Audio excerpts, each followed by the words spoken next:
আসসালামু আলাইকুম। সহজ সফটওয়্যারের পক্ষ থেকে আপনাদের সবাইকে স্বাগতম। আজকে আমরা গিয়েছিলাম কুমিল্লায় মুন্সি ব্যাটারিতে। মুন্সি ব্যাটারি হচ্ছে মূলত তারা পুরাতন এবং নতুন যে ব্যাটারিগুলো আছে, বাইক, অটো, ট্রাক, এই পরিবহনগুলোতে যে ব্যাটারিগুলো ইউজ করা হয় সেই ব্যাটারিগুলো তারা সেল করে থাকে।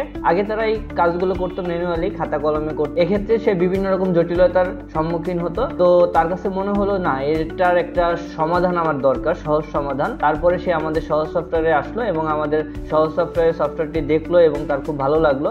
এবং সে সহজ সফটওয়্যারটি কিভাবে ইউজ করতে হবে এবং সহজ সফটওয়্যারে কিভাবে সে কাস্টমার লেজার দেখবে, সাপ্লাই লেজার দেখবে, কার কাছে কত টাকা বাকি আছে, কত টাকা ডিউ আছে, কার কাছে সে কত টাকা পাবে, এই যে বিষয়গুলো সে এখন খুব সহজেই করতে পারে আমাদের এই সফটওয়্যারের মাধ্যমে। এবং এই সফটওয়্যারটি তাকে আমরা কুমিল্লায় এসে সুন্দর করে বুঝিয়ে দিলাম এবং সে সুন্দর করে বুঝে নিল এবং কিভাবে প্রোডাক্টগুলো সে অ্যাড করবে এবং কিভাবে সেল করবে। এবং তার যদি সে চায়, যদি মুন্সি ব্যাটারির মেহেদী ভাইয়ের মতো আপনাদের ব্যবসাকে খুব সহজেই হাতের মুঠোয় নিতে চান, যে আমার ব্যবসার কি পরিস্থিতি, এটা যদি আপনি খুব সহজেই জানতে চান, তাহলে আজই যোগাযোগ করুন সহজ সফটওয়্যারের সাথে।